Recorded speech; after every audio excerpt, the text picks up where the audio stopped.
Hey everyone, welcome to the Filmhacker Podcast, a show about using creativity, innovation, and technology to growth hack your career and your life as a filmmaker. I'm Gavin Seal, and this is the Filmhacker Podcast. On today's episode, we're going to talk about what it means to be a filmmaker, imposter syndrome, and why that word, filmmaker, is so destructive. On his most recent episode of Indie Film Hustle, Alex Ferrari makes this great point. He's joking about how filmmaking is a disease, kind of like herpes. And once you have it, you can sometimes put it in the background, sometimes it'll flare up, but no matter what, it's like in you and there's nothing you can do about it. And I thought that was a great place to start for this podcast as I was preparing the first few episodes, because I wanted to kind of get to the core of what this word filmmaker means. Because when we are children and we're asked to tell the class what we want to be when we grow up, most people will use a job title or a position. They'll say doctor or astronaut or teacher. But filmmaker, which we say, isn't really a job title. It's like this weird thing that we aspire for, that we want to and believe we will, can be, or are.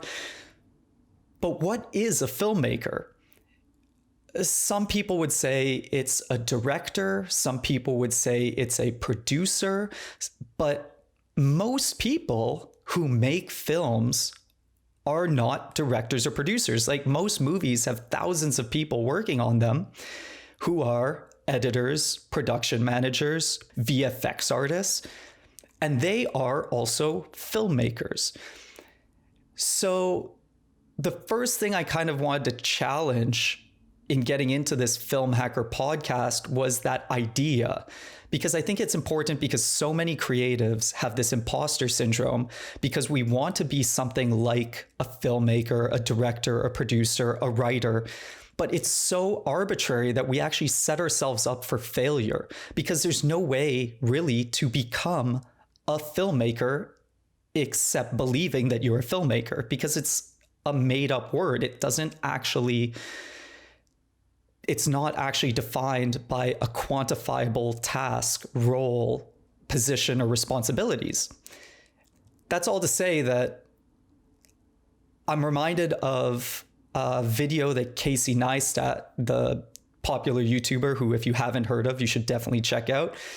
At some point, he referred to his YouTube videos as films, and he called himself a filmmaker. Now, he actually does have a history making documentaries and television, short films, like platforms that would traditionally for sure be considered films or filmmaking. But now I would have called him a YouTuber, but he calls himself a filmmaker. And when he said that, I realized, who am I to say that in today's multimedia platform or landscape, whatever, that YouTube videos are not films? Because we have not been shooting on films for years. I mean, yeah, there are 5 directors that still shoot on films. Cool. But essentially, that idea is dead. Film is dead as like a definable thing.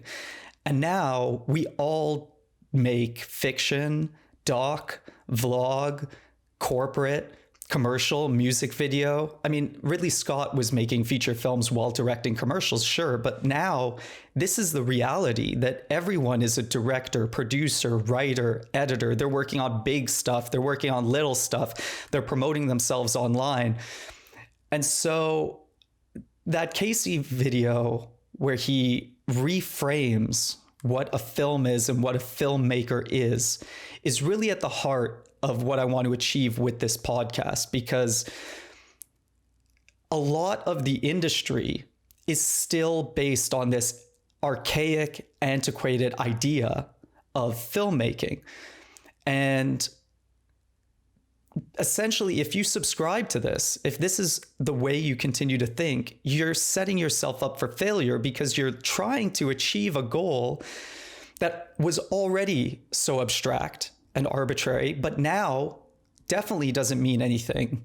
Like, there's no way to become a filmmaker until you define yourself as a filmmaker. But you could be a filmmaker who is, coordinating, managing, editing. Like, an editor is integral. And the last time I asked an editor if he was a filmmaker, he said, well, I'm an editor. It's like, why does he even shrug his shoulders about using that term? So that's kind of the idea behind what drove me to start this podcast. But what's more important to you is what actionable advice I can give you.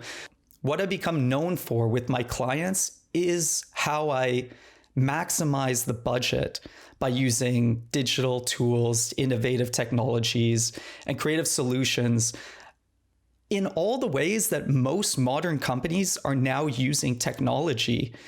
So that's what I want to do for the first few episodes.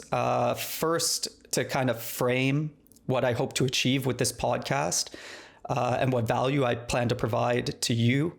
And there are even some specialized tools for our industry that just aren't being implemented nearly as quickly as I think they should be. And so I want to help you guys learn those tools and use those tools because, of course, it'll help you work smarter instead of harder, because there are lots of podcasts out there on like screenwriting and directing and interviews with great people. But what there isn't, what I haven't seen, what I haven't found is something that's more like the Tim Ferriss approach to filmmaking, but with actionable tools. But I'm going to be doing an episode on using artificial intelligence to streamline your accounting. Using artificial intelligence for accounting may seem boring, and it might be, but this will save you hours, if not weeks, over the course of your career that you could be creating. And all you really have to do is implement this automated system. Like, these tools exist now. So these are the types of things that I want to talk about. I want to get into even like real estate, because the most successful producers I know, their income from filmmaking is constantly fluctuating. The reason they're successful is because they also bought a duplex and they got a tenant, and that helped with their mortgage so that they could spend the time writing grants. And but these things are super important because this is a crazy industry. And we'll talk about that. We'll talk about personal branding. We'll talk about grant writing. We'll talk about all sorts of this stuff. But for now, hopefully that helps you understand why I created the show, what I hope to provide as value to you, the listening audience, what I think makes this show different, and what you can expect. Because the less time that we spend wasting time doing things the old-fashioned way, the quicker that we and you use modern tools to streamline what it means to be a filmmaker in a modern era, the more time you'll have to create. Because right now, these 16-hour days, 14-hour days, they're not sustainable. And budgets are getting tighter. And the solution is using innovation to maximize that budget, not just pushing people harder, which is kind of the way it's going right now. So hopefully we'll be able to kind of change that together. That's it. So if this seems like something that would be of interest to you, please like, subscribe to find out when the latest episodes drop. Leave a comment if something in particular kind of sounded interesting to you and you want me to hone in on that, or if you have any questions that you think I might be able to answer, either myself or with guests in future episodes. And I'll do my best to answer your questions so that we can all become better filmmakers, whatever that means to you. Thanks for listening to the Filmhacker Podcast, a show about using creativity, innovation, and technology to growth hack your career and life as a filmmaker. Until next time, I'm Gavin Seal, and this is the Filmhacker Podcast.